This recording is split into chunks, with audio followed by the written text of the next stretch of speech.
We let it burn for 4 minutes before we went into ignition. And Right. um, so about 30 seconds is when we start it. I can fast forward it just a little bit. So that's me right there. Yeah. Nice.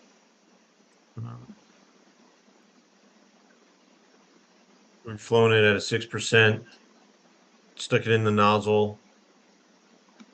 So there's a 2-inch nipple about 4 feet high that we stuck the pro pack in, and that's the low expansion nozzle. And we flowed it.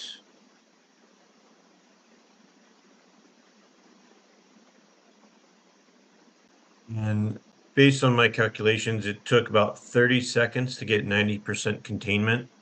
And that's one of the things that we marked on all of the foams.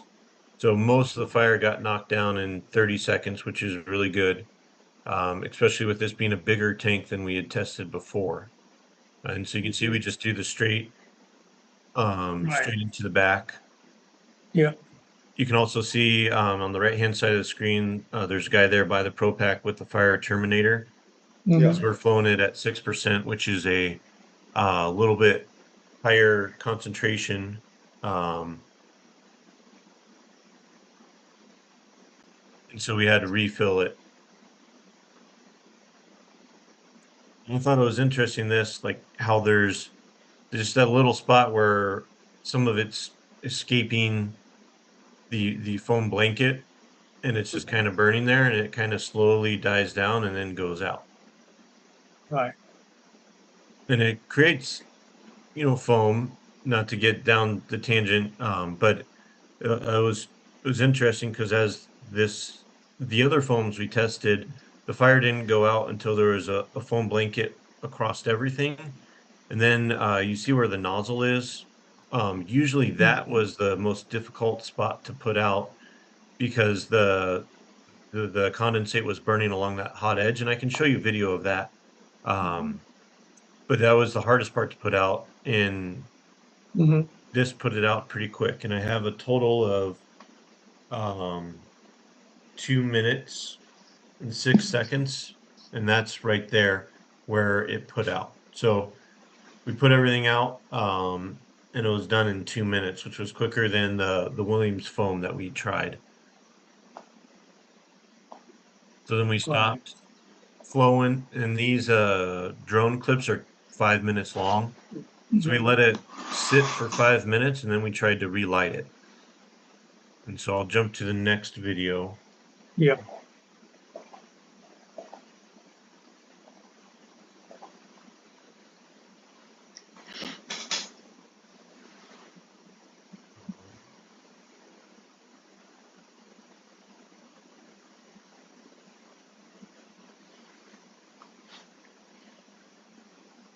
Are you able to see the new video playing? Yeah. Is that the circling, right? It's just like rotating. Yeah. Yeah, so the drone breaks them into 5-minute clips because I have over Yeah. 100 gigabytes of video from the 3 tests. And so right down, can you see my cursor? Yeah. Yeah. So this is our Yes. fire stick that we use to light it with. So I'm going to fast forward to 3 minutes on this video. You can see it's bubbling. That's how hot it is right there. Yeah. Yeah.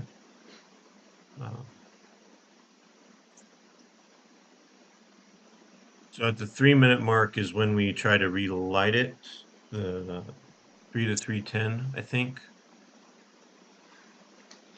Maybe I just have it highlighted because this is kind of cool to see like how hot the tank was. Oh no, sorry, I was wrong. I was just zooming in on this. So this is what we'll show in our video based on my notes. So it's pretty hot. And then I got to go to 331. So then this is 331 at the minute 40. I got to fast forward.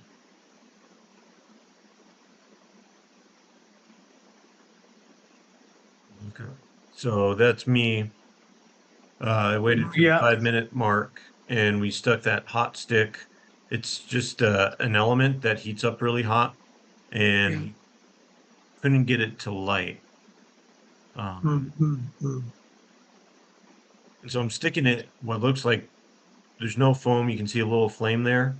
Yeah. I was able to catch a little bit of something that was on that stick on fire, but I couldn't reignite the tank. And I'll show you a Right. comparison of this versus the other foams of what happened. So I stuck that element in there, a hot element that should have reignited it, and it Yeah. didn't work. So then,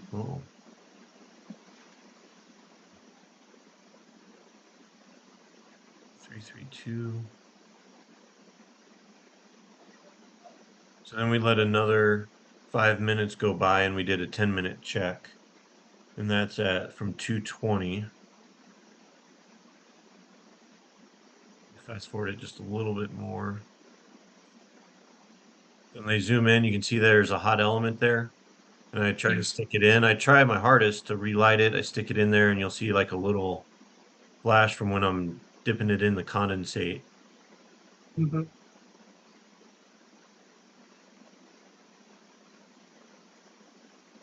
And like there's no foam, so conventional wisdom would tell you that it Yes. should light off right away. Right. This is at the 10-minute mark. Like the foam is broken down around or in the middle, but it's Yeah. still packed around the edges. But for whatever reason, I can't reignite it, Right. which is part of that free radical thing. I think you Mhm. have talked to me That about. is really been hanging around. Yeah. And then the next one is the 330. This one's at the 315 mark.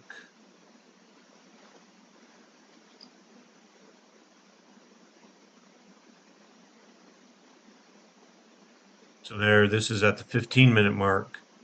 You can see the hot element in there, trying to Right. reignite it again, and I can't get it to ignite.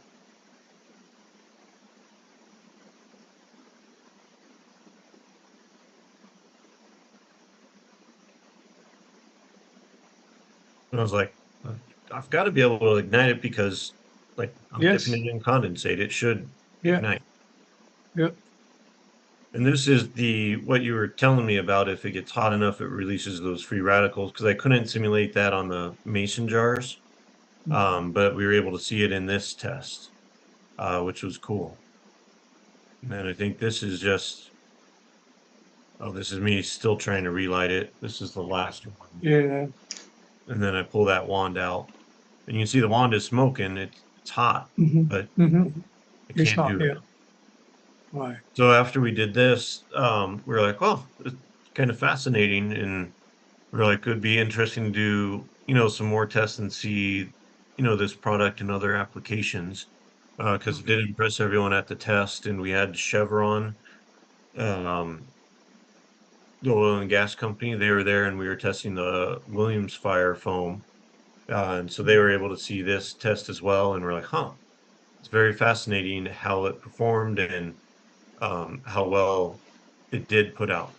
The only caveat I'll say is this tank, we first did the Williams foam on it. We let it Yeah. cool down and settle. Then a couple hours later, we relit the same tank. So there was some foam product in there before. I don't think that really matters, but in transparency, like we lit this tank off, put T-Storm in there first, then came back and we were able to relight it without a problem. And then we put your product on it and it performed really well. I can show you comparison of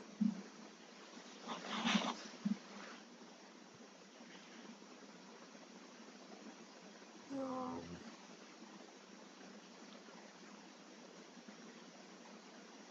this is the Williams foam that we tested.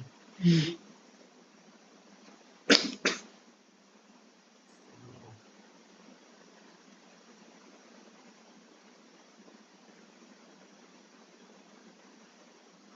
So we were flowing foam in there. Um, let's see, I need to flow it for quite a while, and it took 14 minutes to put it out. when we were flowing the Williams foam, but this is at a 3%. We flowed yours at 6%. And that tank was hot. You Right. can see up here in this corner, this is the 10-foot tank diameter, and that's what we did all of our other tests on. And then when we showed up for the morning, they had these 12-foot tanks set up, and we're like, oh, uh, so our calculations were a little lean, because I Mhm. think you need like 18 to 20 gallons a minute per the NFPA standard to put these tanks out. But we Mhm. still floated at our 13 gallons a minute because that's what we had. Mhm. Um, you can see, I'll fast forward. So we were able to control it. That's like the 90% contained. But then we had to continue flowing this foam for a while because this hot edge right here, we could Mhm. not seal it as effectively. But we Yeah. didn't have that problem with your foam. Yeah. So this is that new T-Storm that they just came out with a month or two ago. Right. And so it took 14 minutes because we had to refill the Pro Pack a couple times. But in comparison, you can see this is the synthetic foam compared to the foam that you guys have. I have a quick question. Okay. The Pro Pack, how many liters can you put in the Pro Pack? Of